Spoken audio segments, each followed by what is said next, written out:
राम राम जी। आप सभी का स्वागत है मेरे वीडियो में और मेरे चैनल में भी। तो आज की वीडियो में हम बात करेंगे मुगल पेंटिंग के कुछ और टॉपिक्स के बारे में। तो शुरू करते हैं।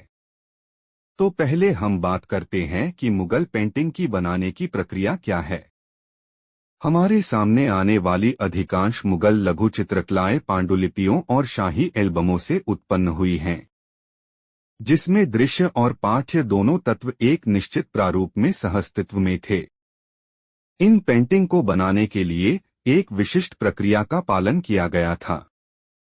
सबसे पहले हस्तनिर्मित कागज की शीटों को सावधानी पूर्वक तैयार किया गया और पांडुलिपि के आयामों से मेल खाने के लिए काटा गया।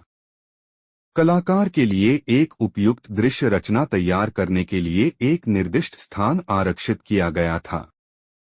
इसके बाद पृष्ठों को शासक बनाया गया और पाठ से भर दिया गया।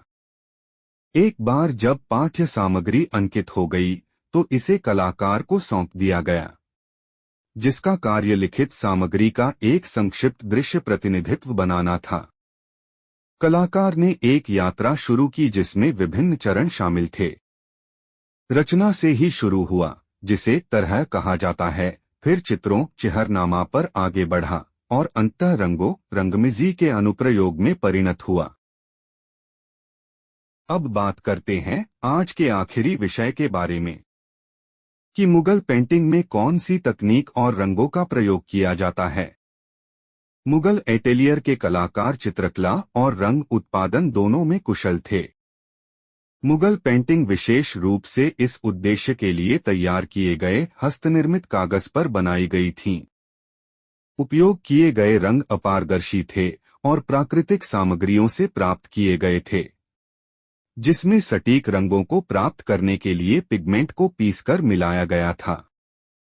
रंग लगाने के लिए गिलहरी या बिल्ली के बाल से बने ब्रश का इस्तेमाल किया जाता था।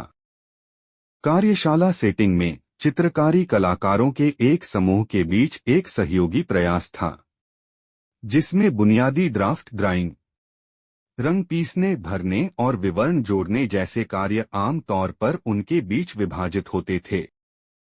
हालांकि कुछ पेंटिंग एक ही कलाकार द्वारा बनाई गई हो सकती हैं।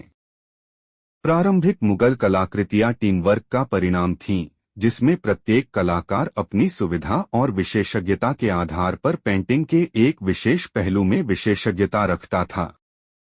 कलाकारों को उनके काम में योगदान के आधार पर प्रोत्साहन और वेतन वृद्धि मिलती थी। मास्टर कलाकारों के दर्ज नाम शाही एटेलियर में उनकी स्थिति और महत्व को दर्शाते हैं।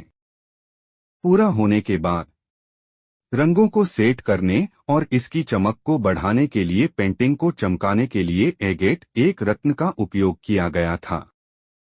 विभिन्न रंग और रंग प्राकृतिक स्रोतों से प्राप्त किए गए थे, जिसमें सिनेबार से सिंदूर, लैपिस लाजुली से अल्ट्रामरीन और पिगमेंट से चमकीला पीला, सफेद के लिए शैल और चारकोल से लैम्प ब्लैक शामिल थे। रंगों में सोने और चांदी के पाउडर मिलाए जाते थे या चित्रों पर छिड़के जाते थे ताकि उनमें भव्यता आ सके।